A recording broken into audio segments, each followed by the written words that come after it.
هموطن عزیز خوش آمدید. در قدم نخست این که اگر دین شما دین خوب موجه باشه، شما نیاز به چی دارین؟ نیاز به این دارین که دو تا دلیل هم بیارین در کنارش. چون امروز دنیا استدلال از دنیای شمشیر و زورگویی و عمربازی و علیبازی و ابوبکربازی تمام شده. درست است؟ امروز شما نمیتونین با زور دینتان را بالای کس تطبیق کنید. وقت زور گذشته. امروز یگانه چیزی که دینتان را زنده نگه می‌داره زبانتان است، استدلالتان هست. با استدلال میتونین به مردم بفهمونین که اسلام دین برحق است. پس ما به این خاطر شما را دعوت میکنیم که بیاین استدلال کنید. خب شما میگید دلایل بیارین که اسلام ناموجه است. شما برای شناخت اسلام که برایتان معرفی کنه موجه است یا ناموجه، دو چیز دارین: قرآن و سنت. از قرآن براتون دلیل بیارم یا از سنت براتون دلیل بیارم به میل خودتون؟ ما یک سوال دارم از خودت کاوش عزیز. در کجای قرآن آمده که یک مسلمان بخیر نه یک کافر بخیر که بعد زور مسلمان کو؟ این در کجای قرآن آمده شما گفته رسین؟ شما این که از همین سوالت را بسیار خوب. باز که سوره فتح آیه 16 را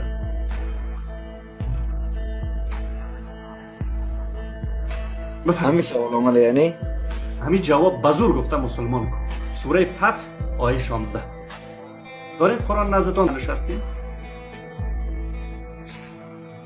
خب شما موضوع دیگر رو بگوین. شما گفتین چی گفتین تا چند دقیقه پیش؟ کفایت نمیکنه، یعنی خدایتان وقتی میگه بزور مسلمان کنید، کفایت نمیکنه که شما بدونین اسلام چی دینی است؟ نه خیر، ما چرا بزرگ کسی نمازور؟ اسلام یک دین آزاد است برادر عزیز. قرآن فرمان داده. قرآن چرا فرمان داده؟ بیار ما یارا خودت بیارم ببینم نگاه کنم. بیار. در خانه نیستی، خانه مردم مهمان هستی، آورده نمیتونی؟ بفرمایید نام خودم اینجا هست.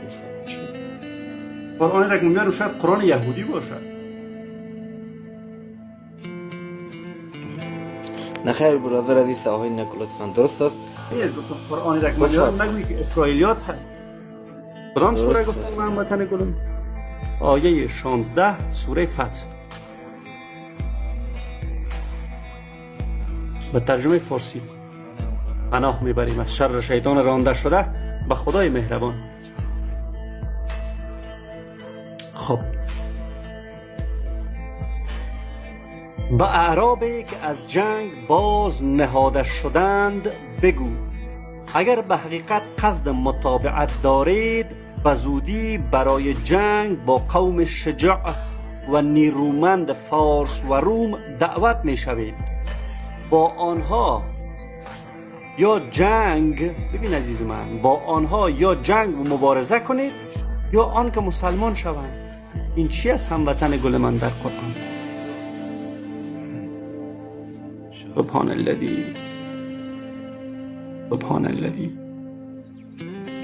چرا دینتان باید با بالای فارس و روم به زور شمشیر عرب تطبیق شود؟ شما که لا اکراه فی الدین داشتین یک زمانی، اگر به یاد داشته باشم من. یا این آیت از اسرائیلیات می باشد، ضعیف می باشد؟ هموطن گل گرامی، چرا باید چنین شود و چنان باشد؟ عزیز من